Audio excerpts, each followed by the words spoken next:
काम शुरू किया। तो हमारे साथ टेलीफोन लाइन पर मौजूद हैं मोहतरमा मरियम नवाज शरीफ साहब। अस्सलाम वालेकुम जी। अस्सलाम वालेकुम हामिद मीर साहब, कैसे हैं आप? जी बहुत शुक्रिया, आपने हमें टाइम दिया। बस ये जानना चाह रहे हैं कि आपके पास और कितनी टेपें हैं? सबसे पहले तो चांदी साहब जो कि सीनियर तरीन मेंबर है पीपल्स पार्टी के भी, हमारे भी, तो मैं उनको उनकी खिदमत में सलाम अर्ज करना चाहती हूँ जी।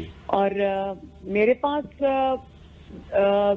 दो टेप्स और हैं हामिद मीर साहब। अच्छा, आपके पास दो और हैं, तो ये आपको कुछ और इसके अलावा हामिद मीर साहब दो टेप्स और हैं और मेरे पास ऑडियोज भी 2-3 और हैं।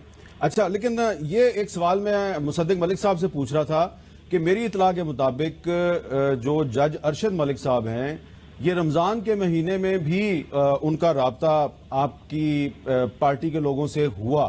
तो अब तो नवाज शरीफ साहब जब जेल में गए हुए काफी अरसा हो गया, तो ये चंद हफ्ते पहले उनके साथ राब्ता करने की क्या जरूरत है, और वो राब्ता किस सिलसिले में था? देखिए, ये तो बड़ी अच्छी आपने बात कर दी।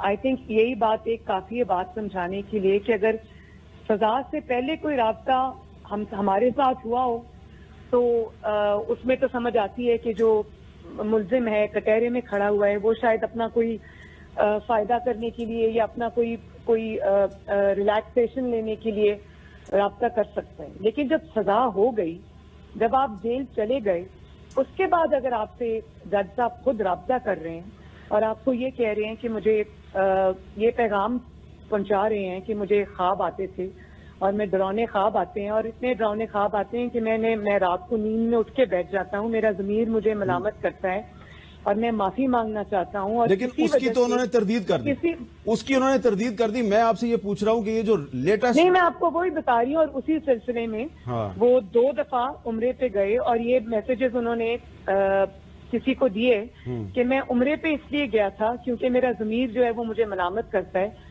तो शायद वहां जाके अल्लाह ताला से माफी मांगना चाहते होंगे या अपने दिल को सुकून देने के लिए, क्योंकि गुनाह का बोझ तो बहुत बड़ा होता है ना, वो भी किसी बेगुनाह को सजा देने का बोझ तो बहुत बड़ा होता है। तो वो इसलिए वहां गए और उनकी चंद मुलाकातें भी हुई और जिसमें उन्होंने खुल के अपने इजहार किया इस बात का कि वो वही जो टेप मैंने आपको एक सुनवाई है उसी तरह की बातें कि मुझे बहुत बुरी तरह ब्लैकमेल किया गया था और मैं खुदकुशी करने पे आ गया था।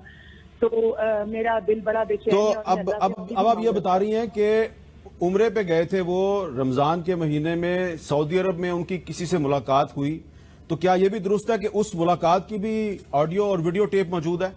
जी बिल्कुल, जी बिल्कुल। और एक से ज्यादा मुलाकातें हुई उनकी, एक से ज्यादा मुलाकात। और मुसद्दिक मलिक साहब सही फरमा रहे हैं, मुसद्दिक मलिक साहब के इल्म में नहीं है वो। अच्छा, अब आखिर में मैं ये आपसे पूछना चाह रहा हूं कि क्या ये बेहतर ना होता कि आप अदालत में ये एविडेंस पेश करती और अदालत फैसला करती कि जज साहब जो हैं उन्होंने इंसाफ किया या नाइंसाफी किया?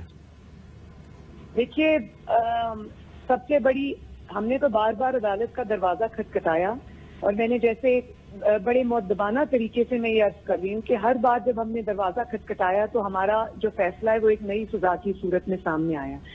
हैविंग सेड दैट, अभी भी मुझे उम्मीद है कि जो इंसाफ पसंद जज हजरात हैं, जो कि बहुत बड़ी तादाद में हैं, मैं समझती हूँ कि हर कोई एक जैसा नहीं होता, आला अदलिया के भी बहुत मुअज़्ज़ज़ तरीन जज साहब हैं, साहिबान हैं। तो जब इंशाअल्लाह हमारी कानूनी मुशावरत जारी है और मैं जरूर ये हमारे वकला बैठ रहे हैं, हम रोज काफी घंटे इस पे सर्च कर रहे हैं, तो जब फैसला इंशाअल्लाह ताला हो जाएगा तो हम जरूर, अगर मुझे किसी भी फोरम पे लेके जाना पड़ा वो मामला, चाहे वो सुप्रीम कोर्ट हो या कहीं भी हो, तो मैं उसको जरूर लेके जाऊंगी। और जहां तक इस जो वीडियो है इसकी ऑथेंटिसिटी की बात है हामिद मीर साहब, तो आज जो यू टर्न इन्होंने सिलेक्टेड आजम ने लिया है और इनकी गवर्नमेंट ने जो लिया और जो फरमाया है ना कि वीडियो से अपने आप को सेपरेट कर लें, वो बिल्कुल अदलिया का मामला है। बात वो नहीं है, बात ये है हामिद मीर साहब कि इन्होंने इसकी ऑडिट करा ली, इन्होंने इसकी फोरेंसिक करा ली है और फोरेंसिक में ये बात साबित होगी है कि ये वीडियो ओरिजिनल है, इसीलिए आज इन्होंने ये यू टर्न लिया है। आप मेरी तरफ से ये ब्रेकिंग न्यूज समझ